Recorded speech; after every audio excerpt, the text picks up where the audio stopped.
My name is Sarahana. I'm running for State Assembly in District 103, and that is in Mid-Hudson Valley. My past DSA experience is I organized with the Mid-Hudson Valley DSA chapter. There I am the co-chair of the Eco-Socialism working group. That's where I really got into organizing with DSA, is through climate work.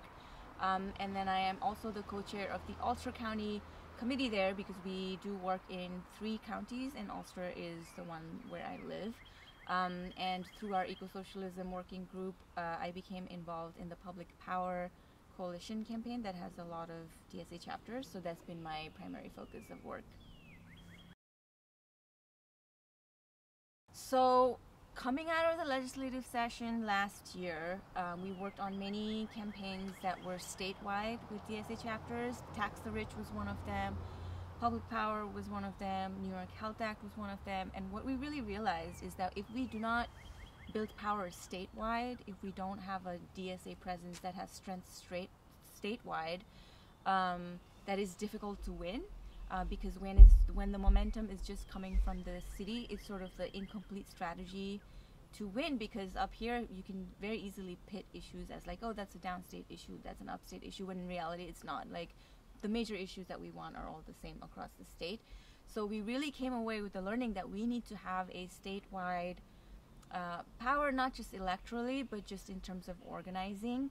And so I think it becomes the obvious next step for the DSA for the mini slate, for example, to start adding candidates that are not just city candidates. So this year we have 2 from Hudson Valley, which is, you know, a new breaking ground for New York State DSA, and I think it's very exciting.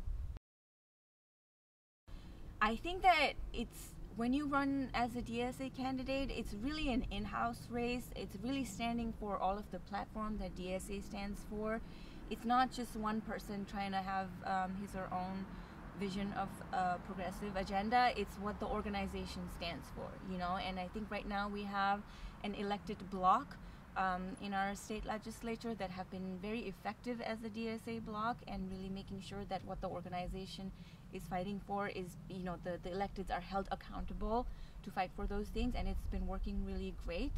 And that's what I want to be part of, is that I'm not running as a standalone candidate who's going to do my own thing. I'm running to represent a movement that's just not here, that's really national, right? DSA is a national ethic of how to do politics, and that's a very key ingredient for why I even decided to run, because frankly I don't think I would run as a non-DSA candidate, because that's a whole different genre of doing electoral work. So I'm very much bought into the DSA model of doing elections, which is that you run elections to foreground issues, to build base, you know, that those are like primary goals other than just winning the election. So I'm really bought into that idea and strategy, so it was very important that that's how I'm running.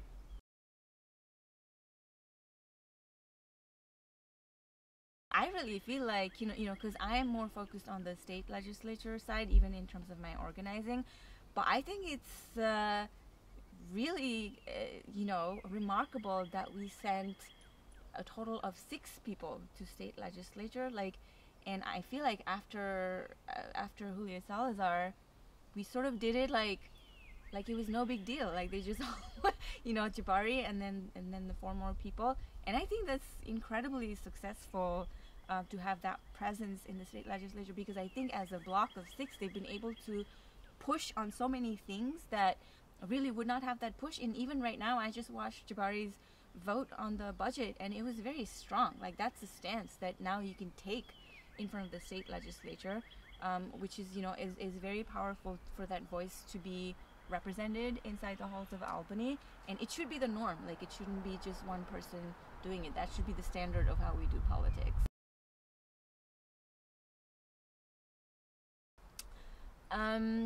New York City specifically, I would say, because you guys have a lot of members.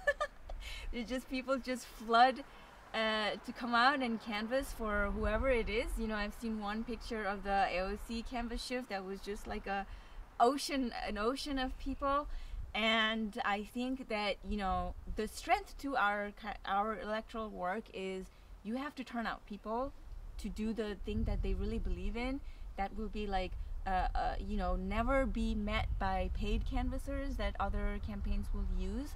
So bringing out people is the strength, and New York City chapters have a lot of people who just have become very seasoned organizers, not just in electoral but just generally speaking. Like the quality of work New York City chapter is contributing to state legislation and so on is very high.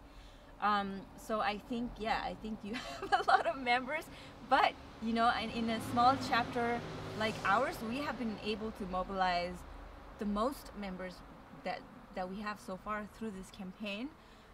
So I think that we will be bringing our own sort of flavor and strength to how we can win outside of New York City. And I think as a state as a whole, for the DSA chapters, I think it will be very informative and useful to see what happens with our race and like our learnings through this race.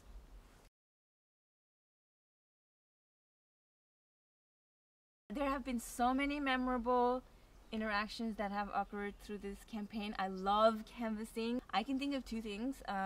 One is this was not even a canvas interaction. This was a phone bank. I called a voter and I told her what this campaign was, what we were doing, and she was on the verge of crying. She was like, "This is so great. You're gonna make me cry." And that's kind of the best. And this was an older woman, I think she was in her 60s if I remember clearly. So that's the best kind of response you want from a voter when they are hearing about the campaign for the first time. And then more recently, I talked to a 72-year-old man who started off by saying, "I have no problems with fossil fuel." And then we talked about the costs attached to fossil fuel, which really is multiple types of costs, and it always comes to us. And we talked about how renewable energy is way cheaper. And by the end of it, he was like, "I'm going to vote for you," And so just like meeting people where they are and like bringing them to what you are fighting for, that we have had a lot of those types of interactions.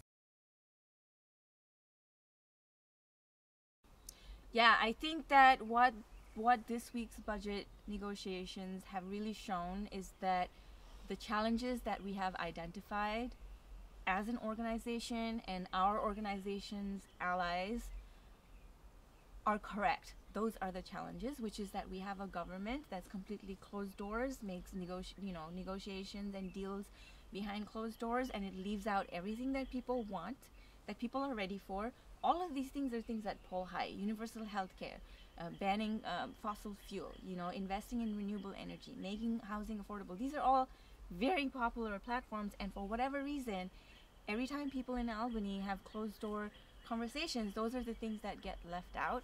So the challenges we have identified are correct. We're on the correct path, and what we really need to do is make this like a statewide structure of victory. Like, I think we need to help other candidates run in other parts of the state, and we need to make our organization stronger, like really a force of challenge electorally throughout the state and not just in New York City.